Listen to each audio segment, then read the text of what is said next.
Kali ini kami mau mengungkapkan bahwa kaum Melayu Malaysia sebetulnya semakin panik ketika mengetahui bahwa bangsa dan negara Indonesia kian menguat dan bahasa Indonesia semakin berkibar.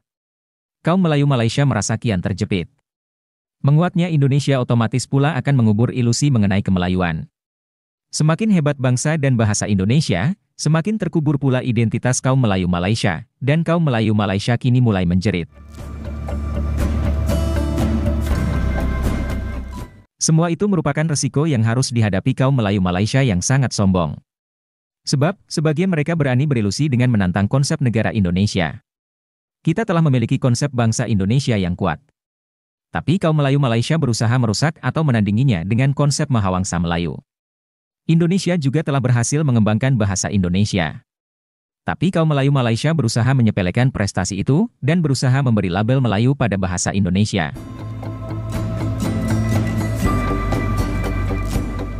Indonesia jelas anti-feudalisme. Tapi hingga sekarang kaum Melayu tetap mempertahankan sultan-sultan yang kurang berguna. Bahkan dengan sombongnya, ada kaum Melayu Malaysia yang berusaha menyalahkan bangsa Indonesia yang telah menghapus para sultan. Padahal hilangnya peran para sultan di Indonesia justru karena mereka berani melawan penjajah, dan akhirnya dihancurkan oleh Belanda. Selain itu, hapusnya sultan-sultan juga konsekuensi dari revolusi kemerdekaan. Kaum Melayu Malaysia juga memiliki ideologi Melayu Islam yang aneh. Hal ini juga tidak sesuai dengan konsep Pancasila. Begitu pula konsep keistimewaan Melayu yang dianut oleh Malaysia. Konsep ini pun tak sesuai dengan prinsip persamaan hak dan Bhinneka Tunggal Ika yang dikibarkan oleh bangsa Indonesia. Jadi, semua konsep bernegara yang dipikirkan kaum Melayu Malaysia amat berbeda, bahkan berlawanan dengan konsep bangsa dan negara Indonesia.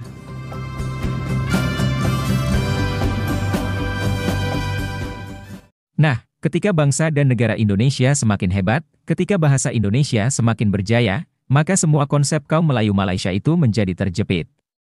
Akhirnya, kaum Melayu Malaysia bingung sendiri. Sebagian kaum Melayu Malaysia juga sok merasa paling Islam, dan paling membela Palestina. Tapi orang Indonesia tertawa karena sebenarnya Malaysia itu justru mirip Israel, negara yang sama-sama dibuatkan oleh British. Jadi sikap kaum Melayu Malaysia serba tak jelas dan membingungkan. Resep untuk menghadapi kaum Melayu Malaysia yang serba bingung dan suka dongeng, sesungguhnya amat mudah. Orang Indonesia tinggal merujuk pada Sumpah Pemuda yang sebentar lagi kita peringati. Momen bersejarah itu adalah awal lahirnya bangsa Indonesia dan bahasa Indonesia. Hal ini kemudian menjadi resmi dan sah setelah Indonesia memproklamasikan kemerdekaan dan sehari kemudian mengesahkan Undang-Undang Dasar 1945.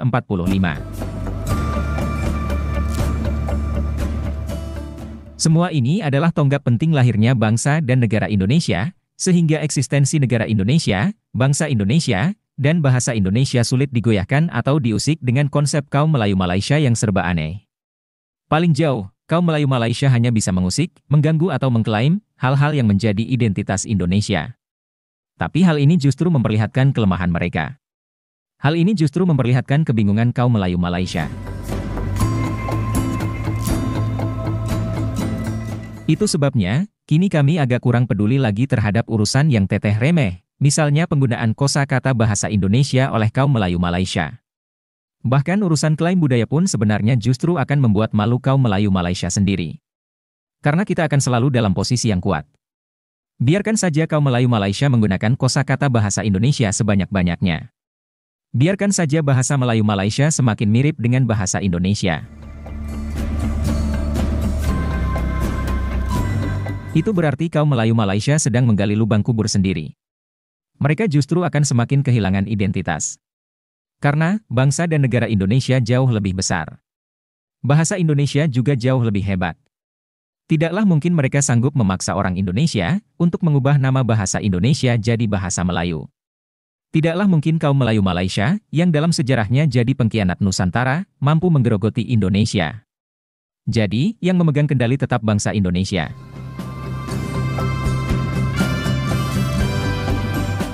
Kami menyampaikan narasi ini karena sebagian netizen Indonesia terkadang masih merasa gundah dan terpancing provokasi ataupun ilusi kaum Melayu Malaysia. Maka kuncinya, kita harus tetap berpikir rasional dan menjelaskan sesuai perspektif bangsa dan negara Indonesia, sesuai konsep negara Indonesia yang amat kuat. Sebab, yang kita hadapi adalah kaum Melayu Malaysia, yang bertahun-tahun diracuni oleh propaganda kemelayuan. Jadi kita memang harus sangat sabar. Kita harus paham bahwa kaum Melayu Malaysia adalah kaum yang bingung terhadap sejarah negaranya sendiri. Bahkan sebagian kaum Melayu Malaysia masih bingung, apakah mereka dijajah atau malah dibantu oleh British. Kaum Melayu bingung pula, apakah Sultan-Sultan Melayu Malaysia itu pahlawan yang membela orang Melayu, atau justru yang menggadaikan tanah Melayu pada para penjajah British. Bahkan kaum Melayu juga bingung, apakah Sultan-Sultan Melayu menegakkan agama Islam atau sebaliknya.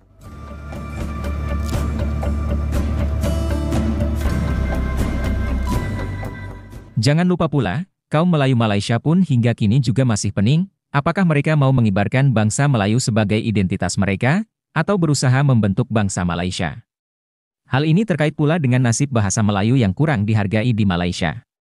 Kalau ingin menguatkan bangsa Melayu, nyatanya bahasa Melayu sebagai identitas dan jiwa bangsa kini malah semakin terpuruk. Sebagai bahasa kebangsaan, bahasa Melayu tidak laku di Malaysia.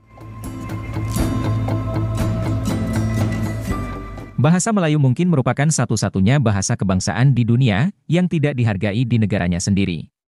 Dalam menghadapi perilaku kaum Melayu yang suka mengklaim budaya pun, kita harus berpikiran jernih. Biarkan saja mereka mengais-ngais budaya di Nusantara, pada akhirnya mereka akan bingung sendiri. Mereka nanti akan bingung sendiri karena tidak memiliki kepribadian dan identitas. Yang paling penting bagi bangsa Indonesia adalah merawat dan mengembangkan warisan budaya.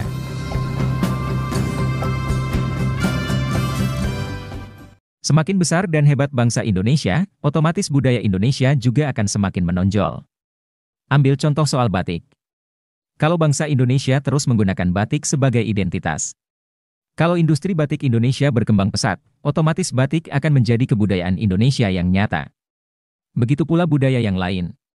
Selama bangsa Indonesia terus mengembangkan suatu budaya, jangan khawatir sebuah warisan budaya itu dicuri atau diklaim bangsa lain.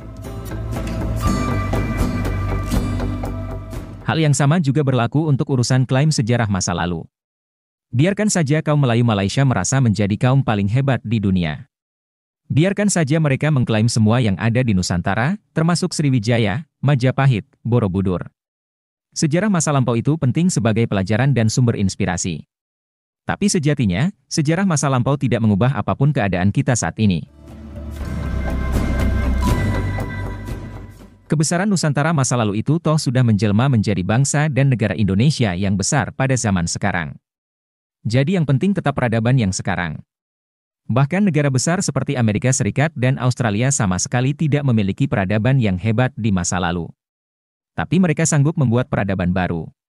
Sebaliknya, banyak bangsa yang memiliki peradaban hebat di masa lampau seperti Yunani, Mesir dan sebagainya, sekarang justru tertinggal. Sekali lagi, yang jauh lebih penting adalah mengembangkan peradaban sekarang, bukan mengais-ngais budaya masa lalu. Yang jauh lebih penting adalah hebatnya bahasa Indonesia di era modern sekarang, bukan bahasa Melayu pasar di zaman lingua franca. Yang lebih penting adalah keunggulan manusia Indonesia sekarang, bukan sibuk menelusuri trah atau keturunan dari nabi yang mana.